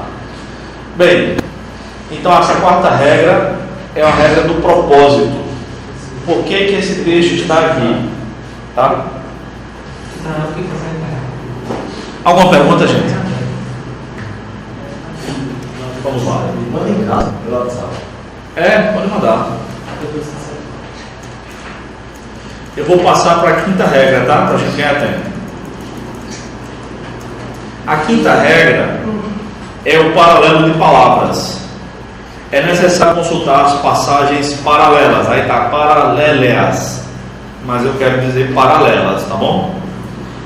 E aí o texto bíblico é usado, né? Explicando coisas espirituais pelas espirituais. Como é que é esse paralelo de palavras? Por exemplo, quando Paulo diz aqui em Gálatas 6,17: trago em meu corpo as marcas de Jesus. O que eram essas marcas? Nem o conjunto da frase, nem o contexto explicam. Ou seja, ele aplicou a segunda e a terceira regra e não conseguiu chegar a um veredito. Portanto, vamos nos dirigir às passagens paralelas. Aonde Paulo fala sobre isso aqui? Tá? Então, quando o conjunto da frase não explica, nós vamos para outros livros do mesmo autor. Como esse autor trata essas palavras? E aí, no caso, como o autor é Paulo, é melhor para a gente, porque ele tem 13 livros do Novo Testamento. E aí, em 2 Coríntios 4,10, ele usa a expressão: trazemos sempre em nosso corpo o morrer de Jesus. Nesse caso, segundo 2 Coríntios, ele está explicando de uma perseguição cruel que ele sofria, tá? Aí, em 2 Coríntios ainda, no capítulo 11, quando ele fala sobre o seu currículo de vida, né? Nessa passagem o apóstolo afirma ter sido açoitado 5 vezes com golpes de couro e 3 vezes com golpes de varas. São as chamadas quarentena menos uma. O que era uma quarentena menos uma? Os judeus diziam que 40 chicotadas matavam o cara. Então não dava 40 não, dava 39. Era chamada uma quarentena menos uma. Só que Paulo, ele contava 1, 2, 3, 39, aí parava. 1, 2, 3, 4. Paulo sofreu isso. 5 quarentenas menos uma. Os caras eram cruéis, mano. Os caras José Maria ferias. Agora, esses cristãos de hoje aguentam isso? Se o cara for salvo, eu acho que vai passar. Predestinado, né? Acaba tendo uma provinha, tá chorando. Se o cara é salvo mesmo, ele dá até a vida por Cristo. Porque Deus vai fortalecê-lo. Não é, essa força não vem de nós, né? Como não vinha de Paulo. Vamos lá. Então, vai ficando mais claro do que ele está falando. Que marcas são essas? Eram ações, eram cicatrizes. Aí o autor diz assim: tais suplícios eram tão cruéis que não deixavam o paciente morto. Causavam marcas que permaneciam no corpo toda a vida, as cicatrizes. Consultando os paralelos, aprendemos que as marcas no corpo de Paulo não eram chagas ou sinais da cruz. Esse autor, o autor desse livro, vai combater muito a ideia do catolicismo, por causa do contexto onde ele escreve, né? Porque tem uma ideia no catolicismo que é meio fora de moda, né? Que fala que as pessoas que têm as chagas de Cristo, né? Tem cicatrizes nas mãos, tal. Isso aparecia muito na televisão antigamente, né? Não é disso que Paulo está falando. Tem até um filme antigo, né? Tem? Esqueço o nome, bem antigo. Não é da minha época, não. Não, mas é. Não, mas é. Esqueci o nome. Rapaz, eu sou de Angélica pra cá, não sou nem na época de Chico, não. Fofão não. É Liana pra cá. Isso é de chacrinha. Isso é de chacrinha. Vamos lá. Tá. Aprendendo. Vamos lá, gente, vamos lá. Consultando os paralelos, aprendemos que as marcas do corpo de Paulo não eram chagas ou sinais da cruz, milagrosas ou artificialmente produzidas, como alguns julgam, como julgam alguns dos católicos, né? Porém, marcas ou sinais dos suplícios sofridos pelo Evangelho de Cristo. Então, o contexto não diz, tá? Mas outro texto bíblico vai explicar como é. Esse aí é outro exemplo. Deixe-me ver outro exemplo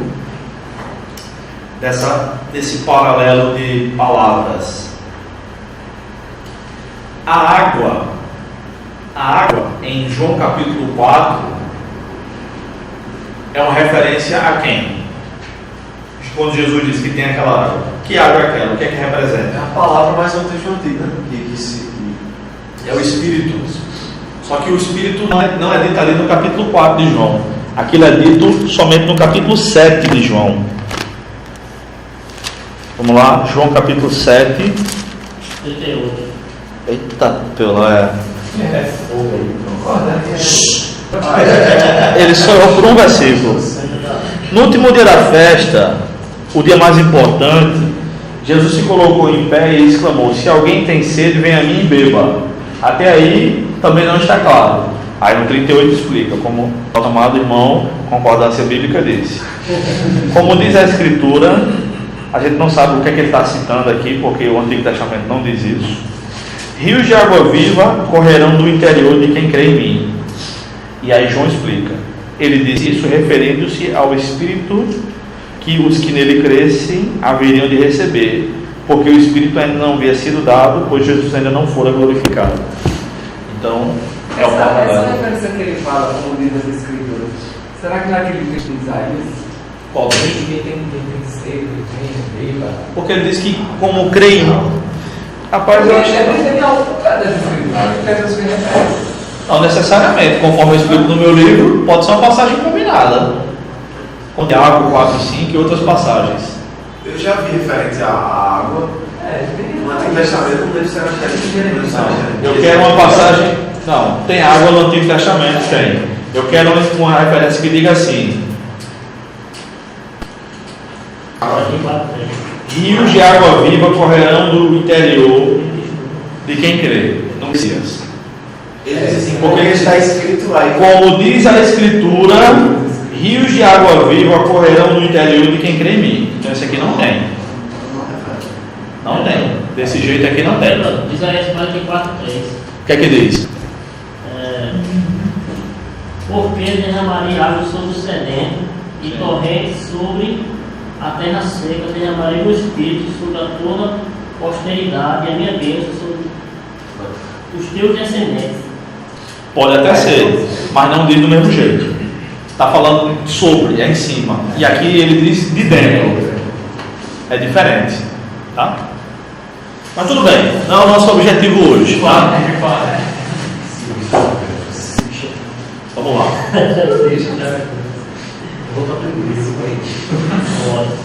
Irmãos, então, vamos lá, gente.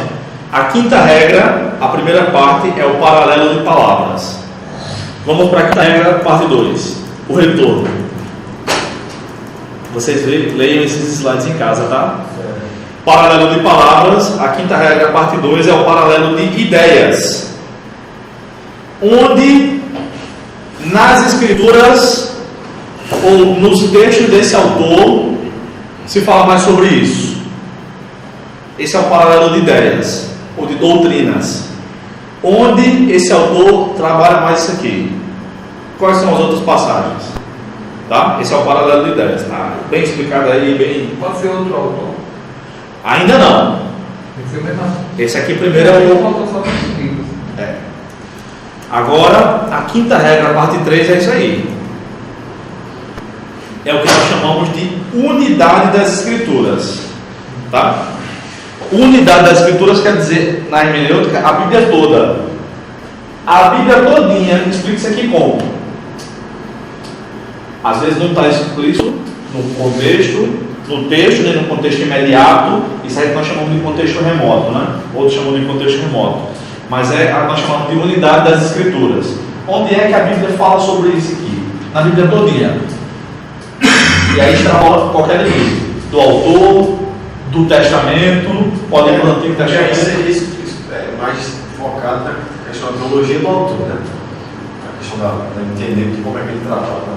Isso, primeiro isso. Seria o enfoque na teologia do autor. Primeiro isso, até aqui. Mas quando não dá mais, aí vai para a Bíblia toda. Por isso, a ideia é ampliada, tá? Nós começamos com uma palavra.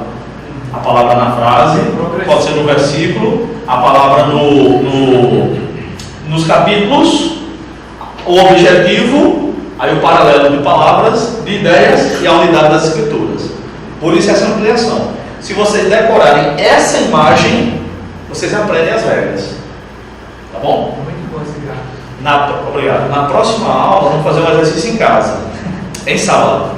Mas eu quero passar um exercício já para casa, para vocês, tá? Ô Bruno, aí nesse caso da unidade, né, da Bíblia, uma concordância seria ideal para pesquisar. Seria, mas com o devido cuidado, por causa das regras anteriores. Fé, vem todas as palavras, no caso, os versículos que tem a palavra fé, mas aí você precisa saber de que aspecto da fé está falando. Entendeu? Os textos aí. Isso começando de baixo, mas você vai falar de teologia. Mas você achar as referências. Sim. Mas com esse devido cuidado, né? Que é o cuidado que o pregador que faz um sermão temático tem que ter. A palavra é a mesma. Eu pensei nisso, mas o contexto positivo. Fala o mesmo assunto. Esse que tu falou do autor enriquece muito a pregação positiva. Não que a ideia central da unidade da Escritura não vai para encher, não vai suprir, não nenhum. Mas a teologia propriamente do autor vai enriquecer a ideia do autor. Como é que João trabalha isso? Como é que Lucas trabalha isso? Por exemplo, tem termos e temas teológicos que são dos seus próprios autores. Lucas é o teólogo do Espírito Santo, o teólogo da alegria. Ninguém fala mais do que a alegria do Espírito do que Lucas no Novo Testamento. Só Paulo, mas nos Evangelhos não. Tá? E por aí vai. Outra questão interessante, pensando assim em autoria bíblica.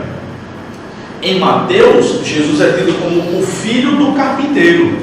José é carpinteiro. Em Marcos, não. Em Marcos, Jesus é o carpinteiro. Por quê? Porque o Evangelho de Marcos fala que Jesus é o Filho de Deus. Então, o único pai de Jesus apresentado por Marcos é Deus. Então, se alguém disser, isso é bom demais, porque a gente aprende a Bíblia de maneira micro e macro. Se alguém disser assim, não, conforme diz o Evangelho de Marcos, que Jesus é filho do carpinteiro, diz, não está errado, está errado. Ele nem disse a referência, como é que você sabe que está errado? Porque em nenhum lugar aparece no Evangelho de Marcos que ele é filho do carpinteiro. Diz que ele é o carpinteiro. E por aí vai. Tá bom? Bem, o exercício que eu vou passar para vocês é o seguinte: eu vou mandar um texto, vou mandar para vocês, de Carson, tá? E eu vou dar 2 semanas para vocês resumirem esse texto. Leiam e resumam em uma página só. Daqui a 15 dias vocês trazem, tá bom? É um texto sobre hermenêutica, são regras e explicações muito práticas na verdade, de Carson, tá bom? Hoje não vai dar tempo eu mandar, que eu vou jantar e tal, eu também sou gente, mas amanhã eu mando para vocês, tá? Amanhã de tarde, amanhã eu vou dar aula, tá bom? Boa semana para vocês.